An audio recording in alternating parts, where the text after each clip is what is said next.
Change mon cœur, Seigneur. Fais-moi vivre comme toi. Change mon cœur, Seigneur. Fais-moi vivre comme toi.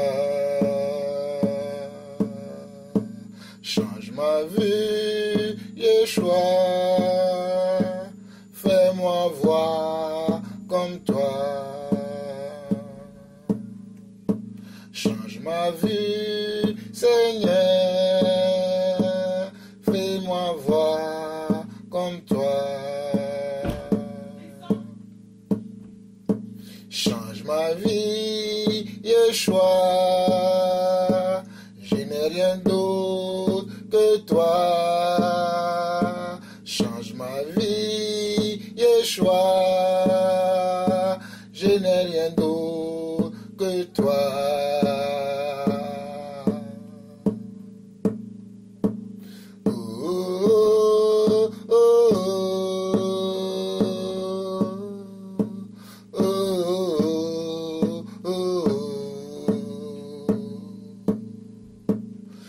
Alléluia, alléluia.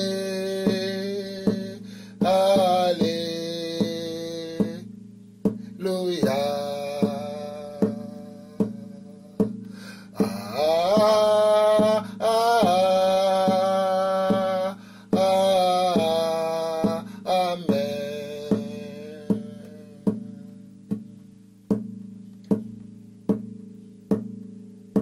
Change mon cœur, Seigneur. Fais-moi vivre comme toi. Oui, change mon cœur, Seigneur. Fais-moi vivre comme toi. Change ma vie, Seigneur. Fais-moi voir comme toi. Oh, change ma vie, Seigneur. Fais-moi voir comme toi. Change ma vie, Yeshua. Je n'ai rien d'autre que toi. Change ma vie, Yeshua. Je n'ai rien d'autre que toi. Change mon cœur, Seigneur. Fais-moi vivre comme toi. Change ma vie, Seigneur. Fais-moi voir comme toi. Change ma vie, Yeshua. Je n'ai rien d'autre que toi. Change ma vie, Yeshua. Je n'ai rien d'autre que toi. Oui, change ma vie, Yeshua. Je n'ai rien d'autre que toi.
Change mon cœur, Seigneur, fais-moi vivre comme toi. Oui, change ma vie, vie, Seigneur. Fais-moi voir comme toi. Oui, change ma vie, Yeshua. Je n'ai rien d'autre que toi. Oui, change ma vie, Yeshua. Je n'ai rien d'autre que toi. Oh, change mon cœur, Seigneur. Fais-moi vivre comme toi. Change ma vue, Seigneur. Oui, fais-moi voir comme toi.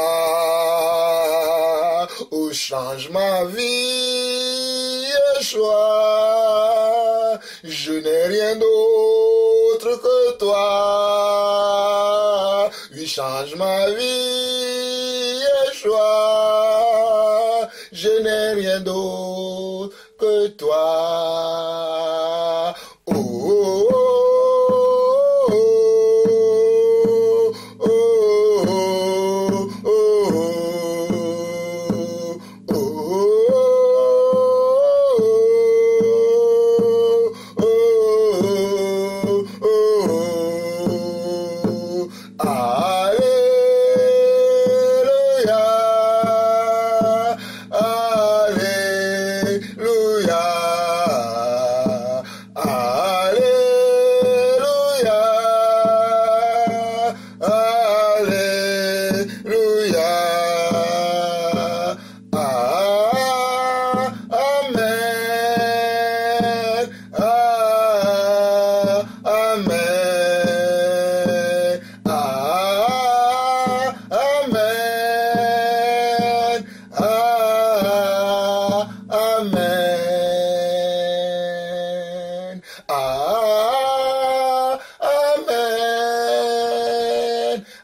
Sois glorifié, Seigneur, dans ma vie. Sois glorifié dans ce temple. Sois glorifié, Seigneur Dieu, dans ce corps. Sois glorifié dans cet esprit, Seigneur Dieu. Oh, Papa, sois glorifié. Sois glorifié. La vie éternelle soit glorifiée. Je suis, sois glorifié. Merci encore, Seigneur, pour ce temps que tu me donnes, afin que je puisse te louer, t'adorer, te glorifier, te sanctifier, te magnifier, élever ton nom, Seigneur. Merci, Papa. Merci, Jésus. Alléluia. Merci, Seigneur. Psaume 71. Psaume 71. Psaume 71. Éternel, je cherche en toi mon refuge, que jamais je ne sois confondu. Dans ta justice, sauve-moi et délivre-moi. Incline vers moi ton oreille et secours-moi. Sois pour moi un rocher qui me serve d'asile, où je puisse toujours me retirer. Tu as résolu de me sauver, car tu es mon rocher et ma forteresse. Mon Dieu, délivre-moi de la main du méchant, de la main de l'homme inique et violent, car tu es mon espérance, Seigneur éternel. En toi je me confie dès ma jeunesse.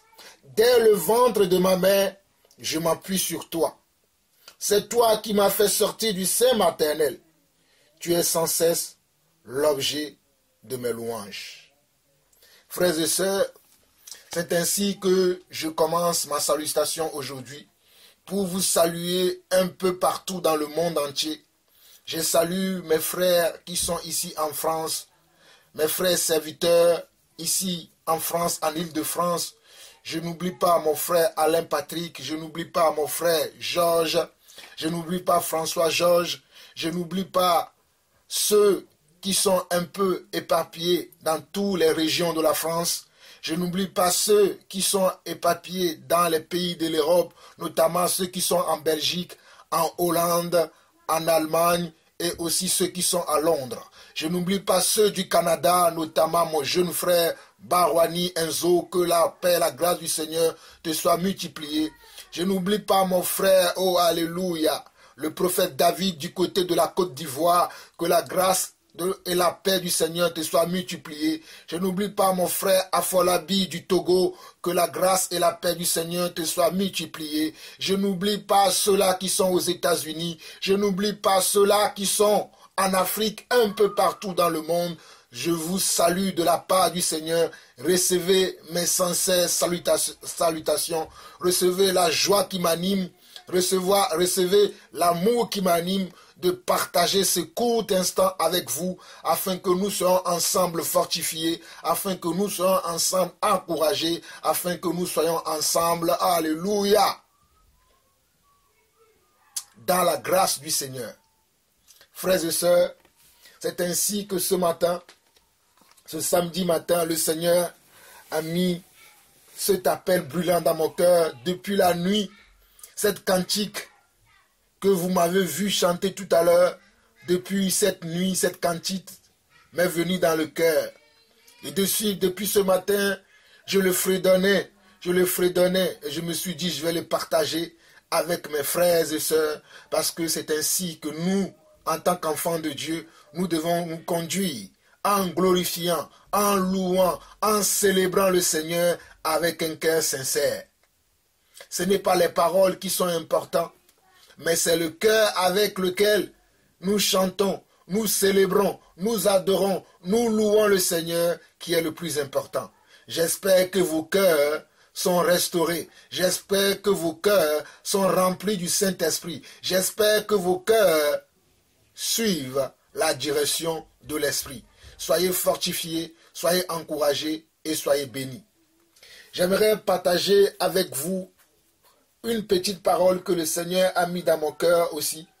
Une parole qui concerne si nous, en tant que chrétiens, en tant que disciples, en tant que croyants fervents, nous devons travailler. Est-ce que nous devons travailler? Parce que dans le monde, il y a des gens qui travaillent. Dans le monde, il y a les gens qui ont une activité qui leur procure comment?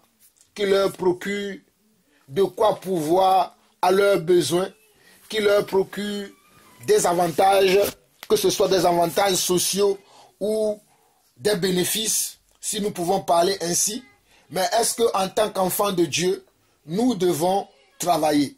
Pour voir ce petit sujet que j'aimerais éclaircir dans le cœur de tout un chacun d'entre nous, nous allons voir ça. Et je parle du travail physique, je parle du travail social que nous faisons.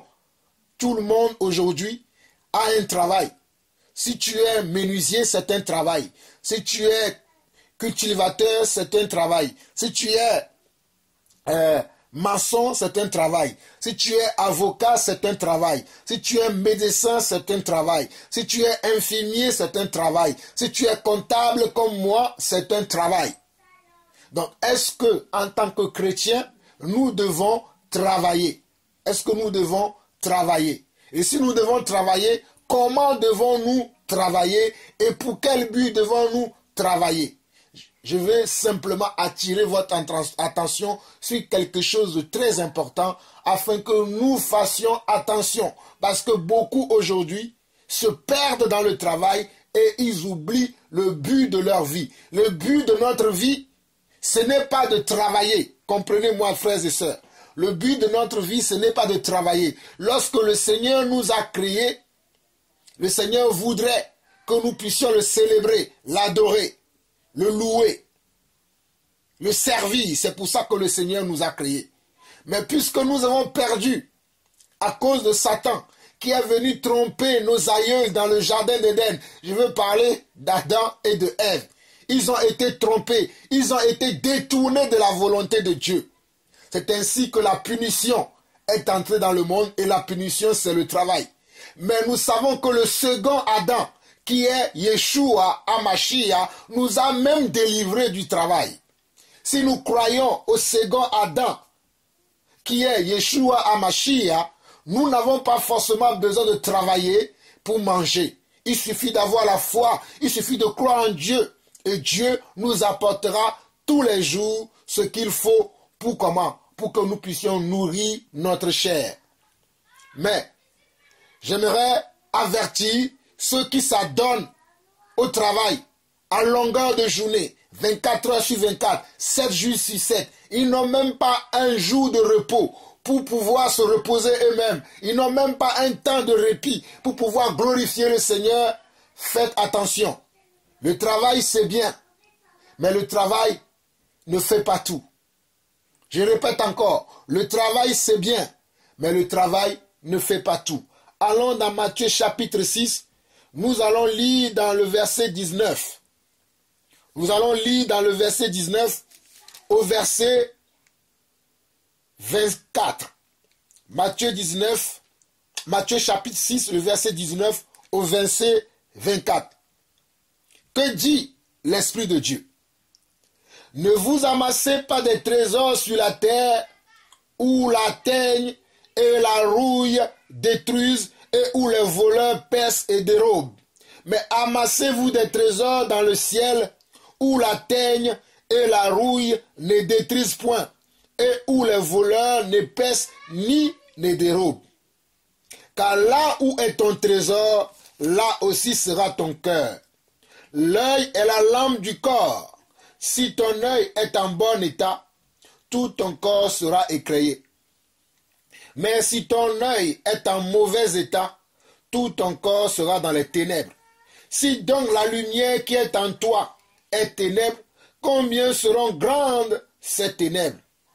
Nul ne peut servir 2 maîtres, car où il haïra l'un, et il méprisera, car où il haïra l'un, et aimera l'autre, ou il s'attachera à l'un et méprisera l'autre. Vous ne pouvez servir Dieu et Mammon. Frères et sœurs, pourquoi ce passage? Pourquoi ce message? Aujourd'hui, beaucoup veulent servir et le travail et Dieu. Beaucoup veulent s'adonner tellement au travail. Ils aiment tellement leur travail qu'ils oublient leur Dieu. Ils aiment tellement leur fonction. Le rôle qu'ils jouent dans ce monde, ils aiment tellement ça. Ils aiment leur travail de comptabilité. Ils aiment leur travail de menuiserie. Ils aiment leur travail de charpentier. Ils aiment leur travail d'infirmier. À tel point qu'ils oublient le Seigneur leur Dieu. À tel point qu'ils oublient le Créateur et le donateur de leur vie. Ils oublient le donateur de leur vie au détriment de leur travail. Pourquoi cela? Parce qu'ils ont l'amour de quoi? Ils ont l'amour de l'argent. Ils ont l'amour de quoi? Ils ont l'amour des richesses périssables. Ils ont l'amour des richesses périssables. Beaucoup de gens ont travaillé. Ils ont gagné beaucoup d'argent. Ils ont construit de grandes maisons, de belles villas. Ils ont acheté de belles voitures. Ils ont acheté de belles chaussures, de belles, de beaux habits. Mais un jour, il y a eu un déluge. Et toutes ces choses se sont se sont écroulées. Je dis bien, il y a eu un jour. Il y a eu Il y a eu un tremblement de terre. Et toutes ces choses se sont effondrées. Il y a eu un jour. Il y a eu un ouragan. Et toutes ces choses, se sont détruites. Il y a eu un jour. Il y a eu un vent impétueux. Et toutes ces choses se sont enfuies. Frères et sœurs, c'est bien, nous devons travailler, car le travail nous procure de quoi payer nos besoins, de quoi assouvir nos besoins, de quoi satisfaire nos familles, de quoi faire plaisir aux gens qui sont autour de nous, à nos proches, à nos époux ou à nos épouses, à nos enfants, à nos parents, à nos cousins, à nos cousines, à nos amis des fois. Mais le travail ne fait pas tout. Le travail ne fait pas tout. Je vous relis encore le passage. Nous sommes dans Matthieu chapitre 6. Nous lisons du verset 19 au verset 24. Ne vous amassez pas des trésors sur la terre, où la teigne et la rouille détruisent et où les voleurs percent et dérobent. Mais amassez-vous des trésors dans le ciel, où la teigne et la rouille ne détruisent point, et où les voleurs ne percent ni ne dérobent. Car là où est un trésor, là aussi sera ton cœur. L'œil est la lampe du corps. Si ton œil est en bon état, tout ton corps sera éclairé. Je précise que l'œil ici représente l'esprit du disciple, l'esprit du chrétien, l'esprit du croyant. Représente quoi? Représente quoi? La motivation du croyant. Qu'est-ce qui te motive pour faire les choses? Qu'est-ce qui te pousse à faire les choses? Qu'est-ce qui est à l'origine de tes agissements, de tes comportements, de ta conduite? Qu'est-ce qui est à l'origine de ça? Est-ce l'amour de l'argent? Qu'est-ce qui est à l'origine de tes décisions, de tes choix, de tes façons de faire? Qu'est-ce qui est à l'origine de ton pouvoir? Verset 23 au verset 24. Mais si ton œil est en mauvais état, tout ton corps sera dans les ténèbres. Si donc la lumière qui est en toi est ténèbres, combien seront grandes ces ténèbres? Nul ne peut servir 2 maîtres, car où il haïra l'un et aimera l'autre, ou il s'attachera à l'un et méprisera l'autre. Vous ne pouvez servir Dieu et Mammon. Vous ne pouvez servir Yeshua et comment? Et Lucifer. Vous ne pouvez servir Yeshua, Amashia et les serpents anciens. Vous ne pouvez servir Dieu et le monde. Vous devez faire un choix.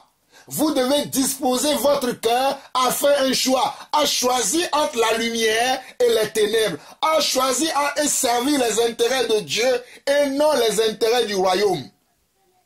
Je ne suis pas en train de dire à un frère, démissionne de ton travail, reste à la maison, Dieu va te nourrir. Ce n'est pas ce que je suis en train de dire. Je ne suis pas en train de dire à quelqu'un, ne sois plus sérieux dans ton travail. Quand tu vas au travail, ne fais rien, parce que Dieu te nourrira. Cela non plus n'est pas ma pensée. Que Satan ne vous trompe pas, que Satan ne vous séduise pas. Je suis simplement en train de dire que ceux pour qui le travail est tout pour leur vie, le travail est tout pour tout ce qu'ils font, ils n'ont pas un temps, ne serait-ce que quelques minutes, pour consacrer au Seigneur. Ils n'ont même pas quelques instants pour consacrer à leur famille. Ils sont tout le temps dans le travail. Ils sont tout le temps comment dans les labeurs, dans la recherche comment du gain facile. Je vais gagner, et encore je vais gagner, et encore je vais gagner plus, je vais gagner plus. Oui, tu gagneras plus, mais au détriment de la bonne santé, au détriment de ta bonne santé, au détriment de ta famille, au détriment de comment? De la relation que tu dois avoir avec ton Dieu, au détriment de la relation que tu dois avoir avec ta famille, avec ton épouse ou ton époux, avec ton foyer, dans lequel tu as comment? Un conjoint, un partenaire avec des enfants, que tu dois en prendre soin, que tu dois diriger, que tu dois guider, que tu dois contrôler. Mais tu travailles tellement que tu n'as même pas 1 minute pour ta famille. Tu n'as même pas quelques instants où tu es là en famille, assis pour écouter les besoins de ta famille, pour écouter les ressentis de ta famille, pour écouter les ressentis de ton conjoint, de ta partenaire, pour écouter les ressentis de tes enfants. Tu n'es pas là pour voir leurs besoins. Tu es tout le temps là dans le travail. Et tu crois que tu bâtis pour tes enfants. Il y a certains qui se disent qu'en faisant cela, ils sont en train de préparer l'avenir de leurs enfants. Oh, quel gros mensonge de l'ennemi. Quel gros mensonge de l'ennemi. Comment pourras-tu préparer un avenir dont tu n'es pas certain? Comment pourras-tu préparer un avenir dont Dieu n'est pas l'auteur? Comment pourras-tu préparer, un futur, un lendemain dont Dieu n'est pas l'initiateur? Frères et sœurs, je viens de vous citer plusieurs exemples. Qu'il y a eu des gens qui ont bâti des châteaux. Il y a eu des gens qui ont acheté de belles voitures que moi je ne pourrais jamais acheter. que je ne pourrais même jamais demander, ne serait-ce que le prix. Mais il y a eu un jour, il y a eu une tornade, et cette belle maison, et cette belle voiture se sont effondrées. Il y a eu un jour, il y a eu un tremblement de terre, et toutes ces choses sont parties. Il y a eu un jour, il y a eu un vent impétueux, et toutes ces choses se sont enfuies par le vent. Frères et sœurs, travaillons, mais travaillons pour la nourriture solide. Celle qui comment? Celle qui ne va jamais périr. Celle qui existe de temps et de temps, de l'éternité en éternité. C'est pour cela que le Seigneur Jésus nous dit ici dans Matthieu chapitre 6, cette parole vient de la bouche de notre Seigneur Jésus, qui nous dit en Matthieu chapitre 6, au verset 20, mais amassez-vous des trésors où? Dans le ciel. Amassons-nous des trésors dans le ciel. Il y a beaucoup de gens qui amassent des trésors sur la terre. Leurs comptes sont garnis d'argent. Leurs comptes... Alléluia. Leurs comptes sont garnis d'argent. Ils ont les belles choses de ce monde. Ils ont les belles voitures, les belles maisons. Tout ce qui est bling bling dans ce monde. Tout ce qui est beau. Tout ce qui mérite comment des louanges, qui méritent comment des approbations. Ils ont toutes ces choses. Mais au détriment de quoi? Au détriment de leur communion avec Dieu. Au détriment de leur relation avec Dieu. Au détriment de leur relation avec leur famille. Au détriment de leur relation avec leurs proches.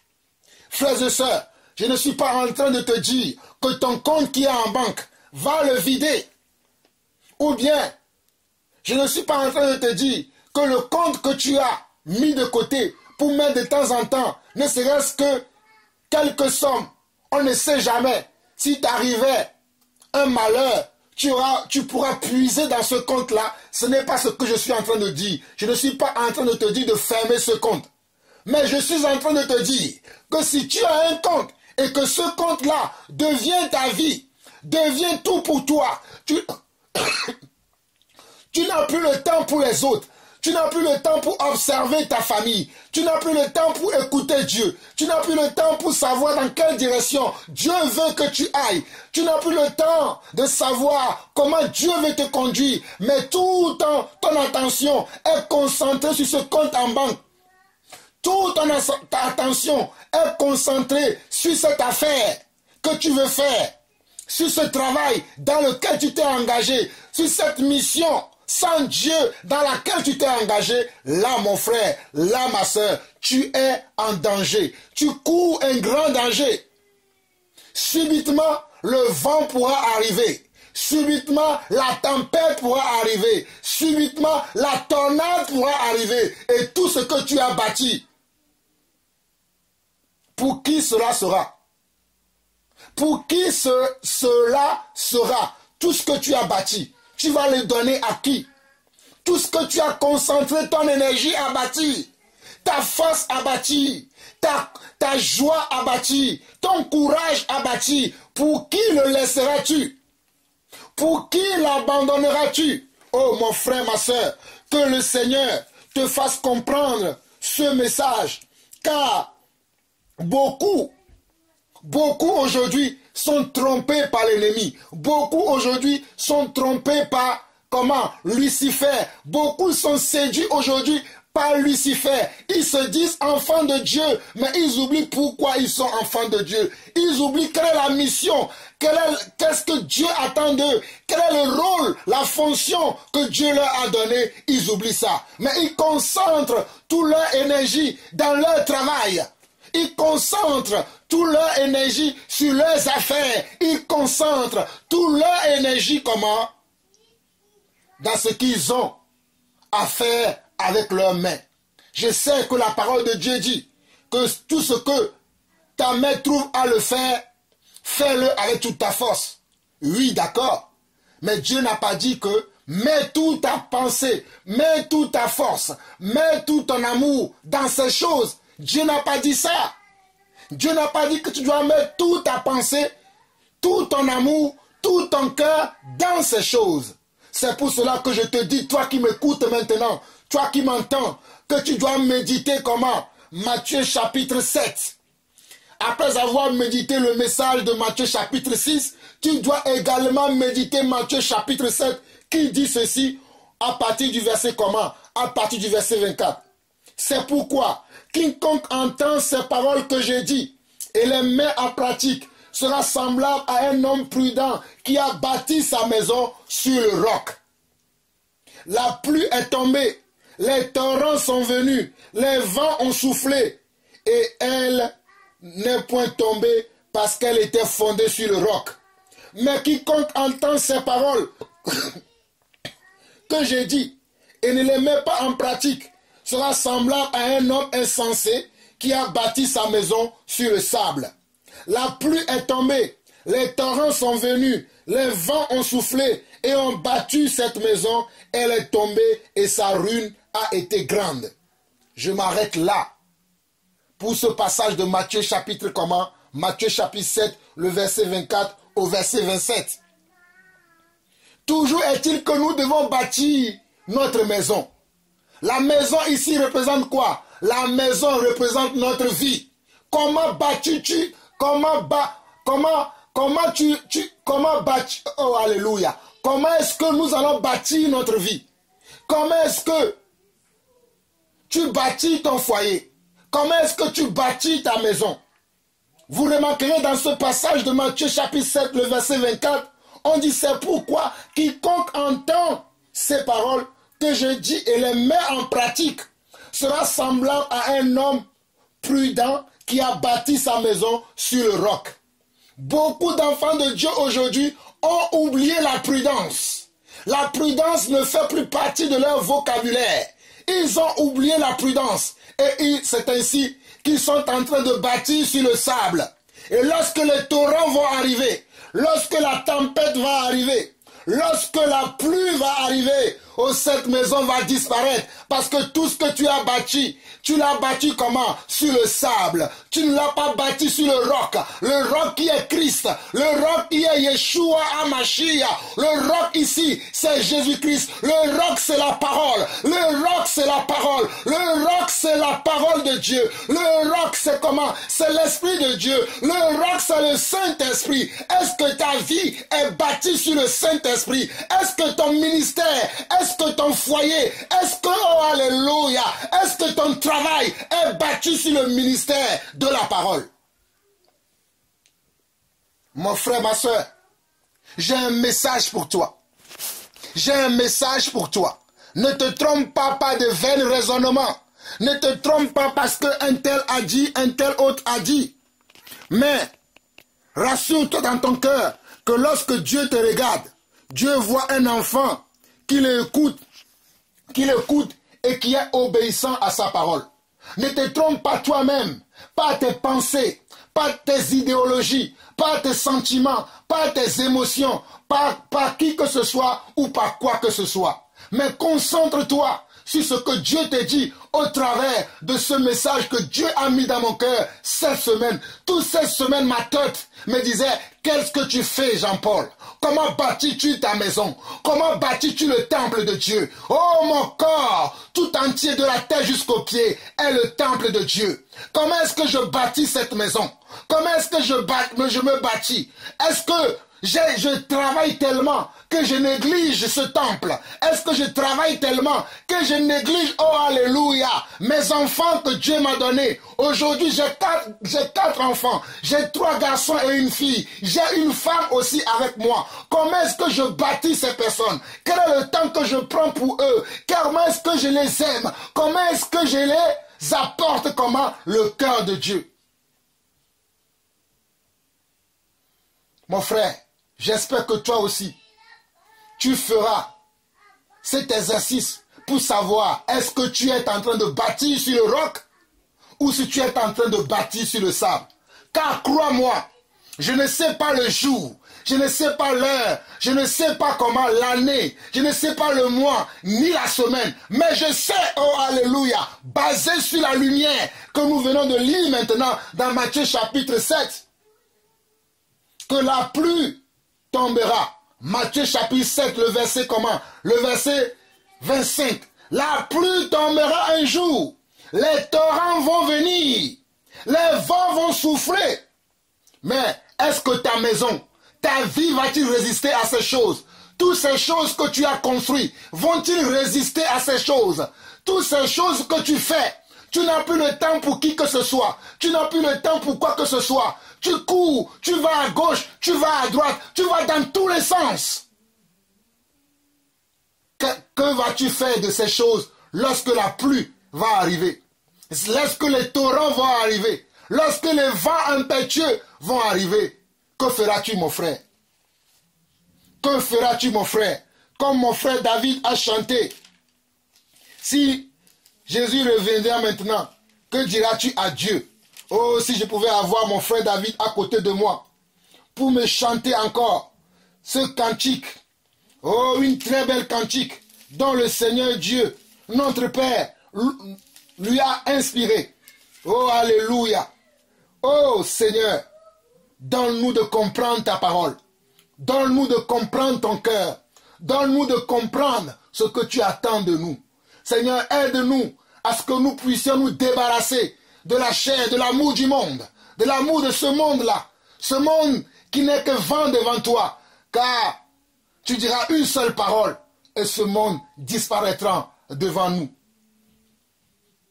Mes frères, nous allons voir encore un passage dans Luc chapitre comment?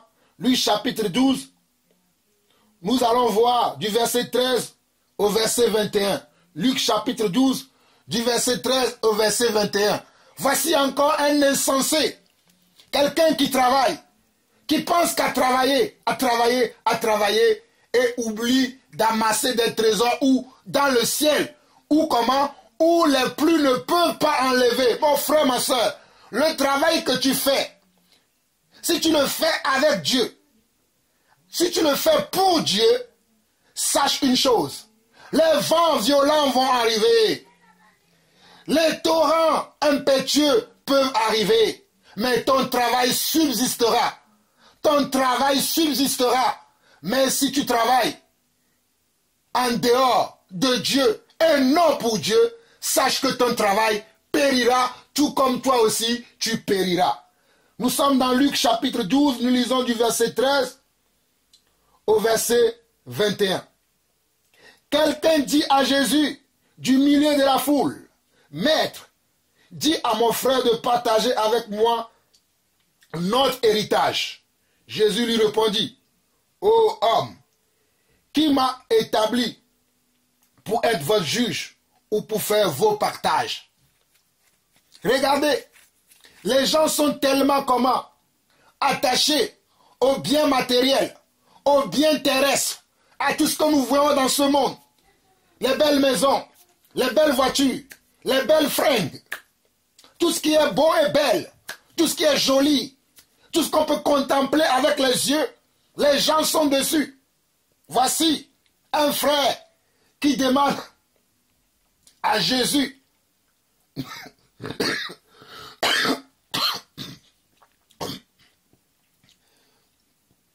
excusez-moi pour ma voix, qui demande à Jésus de l'aider pour qu'il puisse récupérer ses biens.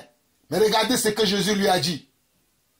Celui qui a pris tes biens, laisse-les avec tes biens, parce qu'il t'a pris des biens temporels. Il ne t'a pas, on ne peut pas voler les biens, oh alléluia, qui ne sont pas temporels. Les biens que nous amassons dans le ciel. Oh, moi j'ai des biens dans le ciel. J'ai des biens qui sont au nom de Lawson Jean-Paul. Oh, alléluia. Même si tu t'appelles Lawson, même si ton nom est Lawson, mais si tu ne t'appelles pas Lawson Jean-Paul comme moi, lorsque tu vas venir réclamer ces biens, Dieu te dira, ces biens ne sont pas à toi, ils sont à mon fils, Jean-Paul Lawson. Oh mon frère, ma soeur, sache que les biens que tu amasses dans le ciel, personne ne peut te les voler, personne ne peut te les prendre, car c'est Dieu qui protège ces biens-là. Il y a des biens qu'on peut voler. Il y a des biens qu'on peut te soutirer. Il y a des biens qu'on peut t'enlever. Il y a des choses qu'on peut t'enlever. Mais je te dis par révélation aujourd'hui, par la parole de Jésus aujourd'hui, qu'il y a des choses que lorsque tu les possèdes, personne ne peut te les prendre. Personne ne peut te les enlever. Oh, alléluia. Moi, j'ai choisi de suivre Jésus. Moi, j'ai choisi de marcher avec Jésus. Moi, j'ai choisi de bâtir avec Jésus. Et je sais que tout ce que je bâtis avec Jésus, oh, peu importe la taille de cet homme, peu importe la connaissance de cet homme, peu importe la sagesse de cet homme, il ne pourra pas me l'enlever, car ce sont des choses que j'ai acquis pour des temps et des temps, pour l'éternité à éternité. Personne ne peut me les voler. Personne ne peut me les prendre. C'est pour ça que je t'encourage, toi qui m'écoutes, toi ma soeur, toi mon frère, de commencer comment? À amasser toi aussi des trésors là-bas, là-haut, tout là-haut. Là-haut, tout là-haut, amasse-toi ton trésor là-bas. Nous continuons dans ce passage de Luc chapitre 12. Nous étions arrêtés au verset 14, nous commençons maintenant au verset 15 jusqu'au verset 21.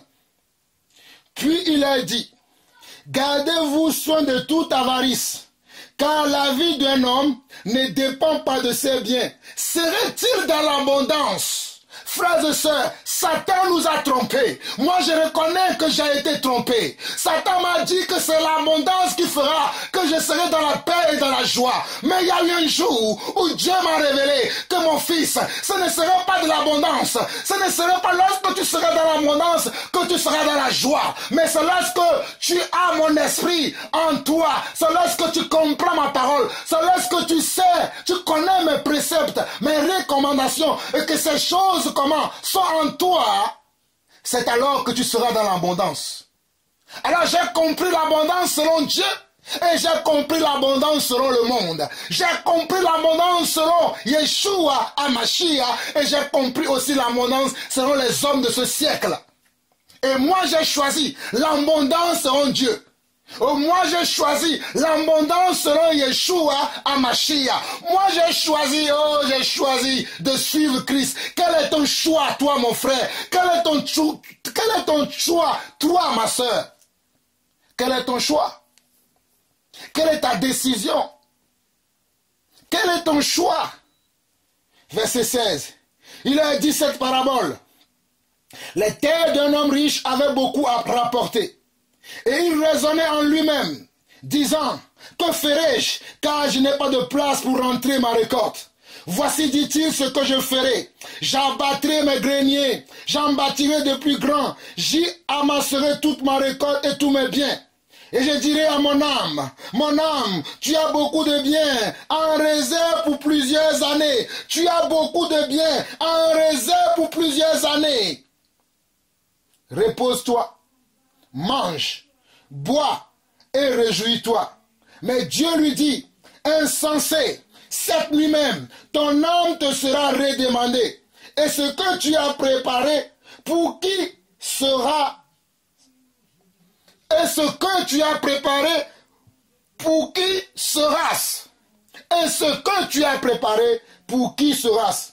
Il en est ainsi de celui qui amasse des trésors pour lui-même et qui n'est pas riche pour Dieu. Il y en a, alléluia, regardez bien le verset 21. Il en est ainsi de celui qui amasse des trésors pour lui-même et qui n'est pas riche pour Dieu. C'est vrai, tu amasseras des trésors. C'est vrai, sur la terre, les hommes t'appelleront l'homme riche, un tel, la femme riche, un tel. Mais est-ce que Dieu aussi t'appellera riche? Parce que la richesse selon Dieu est différente de la richesse selon l'homme. La richesse selon l'homme, c'est ça ce que nous venons de voir dans tous ces passages que je viens de vous interpréter. Vous voyez que la richesse selon l'homme, c'est lorsque tu as beaucoup de choses et que tu peux rester maintenant dans la paresse, sans vouloir te perfectionner, sans vouloir chercher la perfection, sans vouloir chercher à se sanctifier, à se purifier, mais à rester là, à ne faire que manger et boire et jouir de la vie. C'est là où on rentre dans le péché. C'est là où on sort de la volonté de Dieu. Et Salomon a été un exemple pour nous. Salomon a été l'homme le plus riche de la terre. Aujourd'hui, vous appelez des gens riches. Je ne comprends pas pourquoi vous-même vous les appelez des riches. Il n'y a pas eu un homme plus riche que Salomon. Il n'y a pas eu un homme plus sage que Salomon. Mais Salomon a fait naufrage. Oh, alléluia. Que le Seigneur te révèle ces choses. Je te dis que mon frère, ma soeur, écoute la voix qui te parle. Là, ce n'est plus Jean-Paul Lawson, mais c'est le Saint-Esprit qui parle par ma bouche. Je dis qu'il n'y a pas eu d'homme plus riche que Salomon. Il n'y a pas eu d'homme plus sage que Salomon. Il n'y a pas eu un homme qui a travaillé plus que Salomon. Mais Salomon s'est perdu à la fin de sa vie. Parce que Salomon s'est trompé par la grande richesse qu'il avait, la gloire qu'il avait. Il a oublié et il s'est trompé. Et Dieu l'a fait grâce. J'espère que Dieu lui a fait grâce. Mais mon frère, ce Salomon nous a écrit le livre d'Ecclésiaste. Je n'ai pas le temps de vous lire le livre d'Ecclésiaste aujourd'hui. Mais si vous avez le temps, lisez les livres d'Ecclésiaste. Il n'y en a pas beaucoup de chapitres. Il n'y en a que 12 chapitres si je ne me trompe pas. Prenez le temps de lire ces chapitres. Prenez le temps de lire les chapitres de comment? D'Ecclésiaste. Car les livres d'Ecclésiaste renferment comment? Beaucoup de révélations. Qu'on soit jeune, qu'on soit vieux, qu'on soit ado, qu'on soit, peu importe l'âge que tu as. Tu vas apprendre au travers du livre d'Ecclésiaste. Tu vas apprendre au travers du livre d'Ecclésiaste. Oh mon frère, oh ma soeur, je vais vous lire quelques passages de ce livre d'Ecclésiaste pour que vous puissiez comprendre quel est le but de ce message. Quel est le but de ce message? Oh mon frère, quel est le but de ce message? Oh ma soeur, tu dois comprendre pourquoi Dieu m'envoie te parler. Dieu m'envoie vous avertir. Nous allons lire précisément, maintenant même, le chapitre 12 qui concerne beaucoup de jeunes chrétiens aujourd'hui, beaucoup de jeunes dans la foi aujourd'hui, oublient pourquoi Dieu les a sauvés, oublient pourquoi Dieu les a retirés du monde. Mais regardez ce que Salomon nous dit dans Ecclésiaste chapitre 12. Il dit quoi? Jeune homme, réjouis-toi dans ta jeunesse, livre ton cœur à la joie pendant les jours de ta jeunesse. Marche dans les voies de ton cœur et selon les regards de tes yeux. Mais sache que pour tout cela, Dieu t'appellera en jugement. Mais sache que pour tout cela, Dieu t'appellera en jugement. Bannis de ton cœur le chagrin et éloigne-toi le mal éloigne le mal de ton corps, car la jeunesse et l'aurore sont vanité. Regardez, lorsqu'on est jeune, on croit qu'on a toute la puissance du monde. On croit qu'on est au-dessus de tout le monde. On croit qu'on peut tout faire. Mais cela n'est que vanité. C'est ce que Salomon nous dit dans le verset 2 d'Ecclésiaste chapitre 12. Bannis de ton cœur le chagrin et éloigne le mal de ton corps, car la jeunesse et l'aurore sont sont vanité. Mais souviens-toi, regardez le verset 3, il dit quoi? Mais souviens-toi de ton Créateur pendant les jours de ta jeunesse. Mais souviens-toi de ton Créateur pendant les jours de ta jeunesse. Avant que les jours mauvais arrivent et que les années s'approchent où tu diras, je n'y prends point de plaisir. Regardez. Il y aura toujours des jours mauvais. Il y en a qui pensent qu'il n'y aura jamais de jours mauvais. Je t'annonce aujourd'hui qu'il y aura des jours mauvais qui vont arriver dans ta vie. Il y aura des jours mauvais qui vont descendre dans ton foyer. Il y aura des jours mauvais qui vont descendre dans ton travail. Il y aura des jours mauvais qui vont descendre dans ta maison. Mais si cette maison, si ce travail, si ce foyer n'est que tout ce que tu as, alors tu as tout perdu mon frère. Alors tu as tout perdu ma soeur. Si ce foyer, si ce travail, si cette maison a tout ce que tu as, oh mon frère, tu as tout perdu. Tu as tout perdu. Et ce sera misérable pour toi. Oh, regardez le verset 3 d'Ecclésiaste. Et verset 3 d'Ecclésiaste, chapitre 12. Mais souviens-toi de ton Créateur pendant les jours de ta jeunesse, avant que les jours mauvais arrivent et que les années s'approchent, où tu diras, je n'y prends point de plaisir, avant que s'obscurcissent le soleil et la lumière, la lune et les étoiles, et que les nuages reviennent après les pluies. Tant où les gardiens de la maison tremblent, où les hommes forts se courbent, où ou celles qui moulent s'arrêtent parce qu'elles sont diminuées, ou qui regardent par les fenêtres sont obscurcies.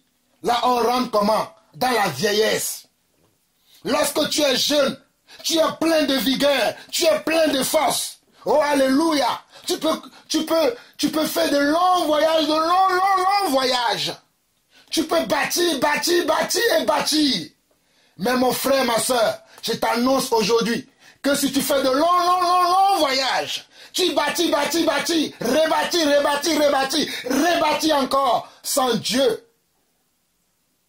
sans se souvenir de ton Dieu, il y a un grand danger qui te guette. Il y a un grand danger qui te guette. Oh, le temps me manque parce qu'il y a beaucoup de passages à lire dans Ecclésiaste. Mais mes frères et sœurs, je vous laisse le soin de le lire parce que je ne vais pas tellement durer dans cet avertissement, dans ce réveil. Je vais prendre le dernier verset dans 1 Timothée chapitre 6, selon que le Seigneur me conduit ce matin. Oh, alléluia! Je bénis quelqu'un quelque part. Je prie pour que quelqu'un comprenne ce message. Je prie pour que quelqu'un comprenne quel est le but de ce message. Le but de ce message n'est pas de condamner quelqu'un. Le but de ce message n'est pas de condamner qui que ce soit, mais c'est de nous réveiller. Je suis réveillé moi-même et je veux que les frères qui sont autour de moi soient aussi réveillés comme moi et ensemble, nous allons accomplir la volonté de Dieu. Nous prenons comment? 1 Timothée chapitre 6.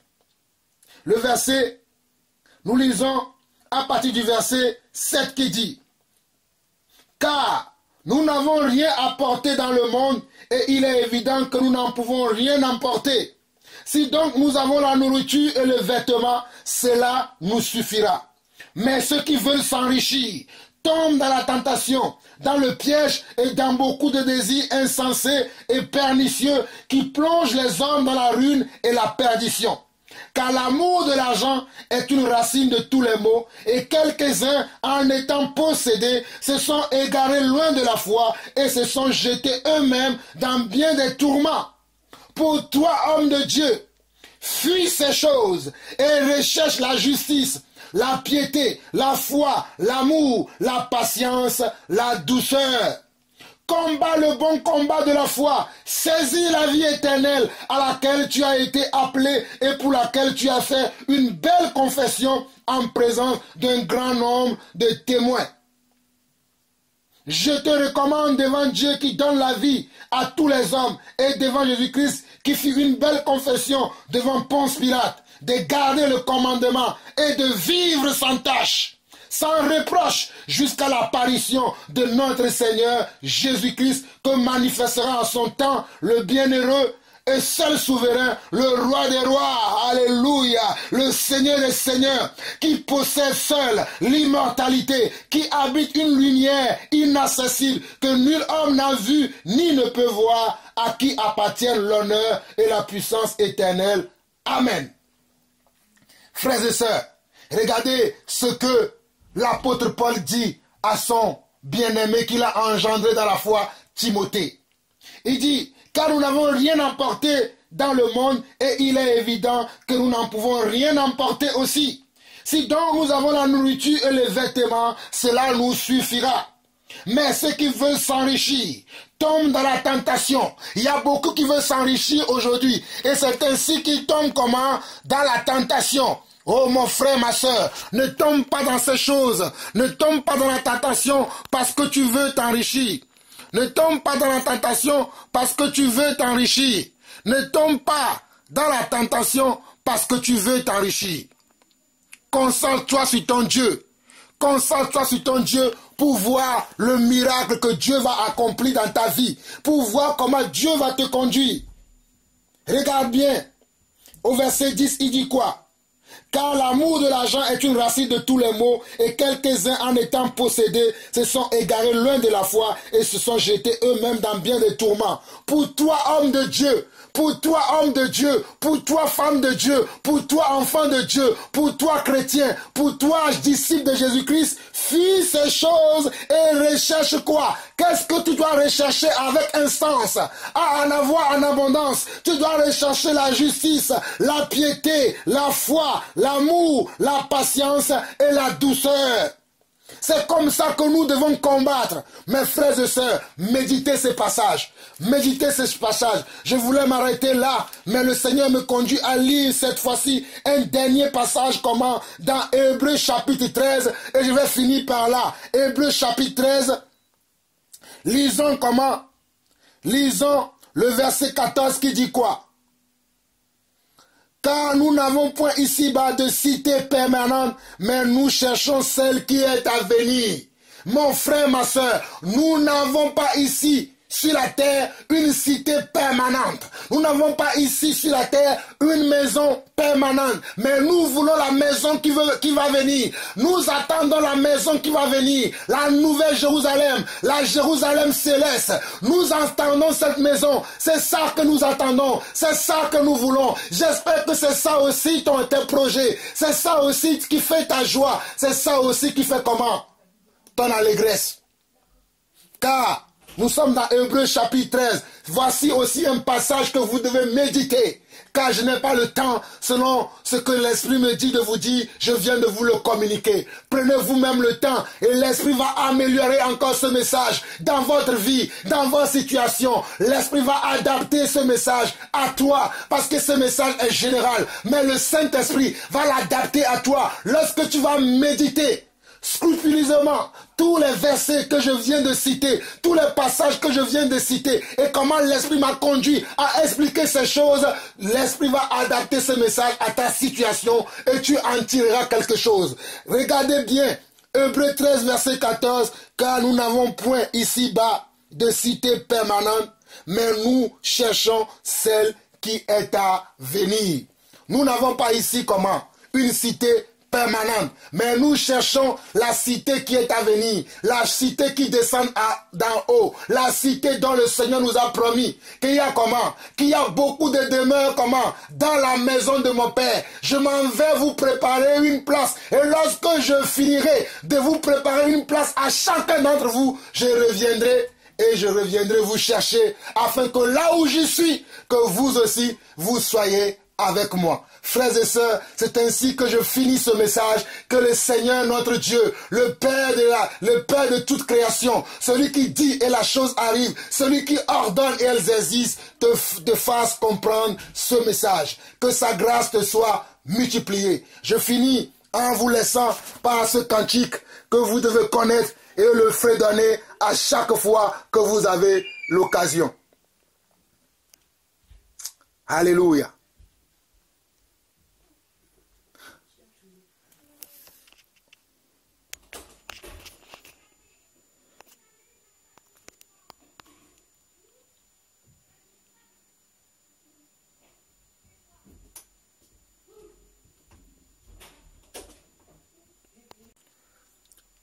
Le paradis, c'est la demeure de Dieu. Le paradis, c'est la demeure de Dieu. Le paradis, c'est la demeure de Dieu. Oh, le paradis, c'est la demeure de Dieu. On nous prépare une place là-haut, dans les cieux. On nous prépare une place là-haut pour les saints. Le paradis, c'est la demeure de Dieu. Oui, le paradis, c'est la demeure de Dieu. Le paradis, c'est la demeure de Dieu. Le paradis, c'est la demeure de Dieu. Le paradis, c'est la demeure de Dieu. Le paradis, c'est la demeure de Dieu. On nous prépare une place là-haut, dans les cieux. On nous prépare une place là-haut, pour les saints. On nous prépare une place là-haut, dans les cieux. On nous prépare une place là-haut, pour les saints. On nous prépare une place là-haut, dans les cieux. On nous prépare une place là-haut, pour les saints. On On nous prépare une place là-haut dans les cieux. On nous prépare une place là-haut pour les saints. Le paradis, c'est la demeure de Dieu. Le paradis, c'est la demeure de Dieu. Le paradis, c'est la demeure de Dieu. Oh, le paradis, c'est la demeure de Dieu. On nous prépare une place là-haut dans les cieux. On nous prépare une place là-haut dans les cieux. On nous prépare une place là-haut pour les saints. On nous prépare une place là-haut pour les saints. On nous prépare une place là-haut pour les saints. On nous prépare une place là-haut pour les saints. Shalom, shalom et shalom.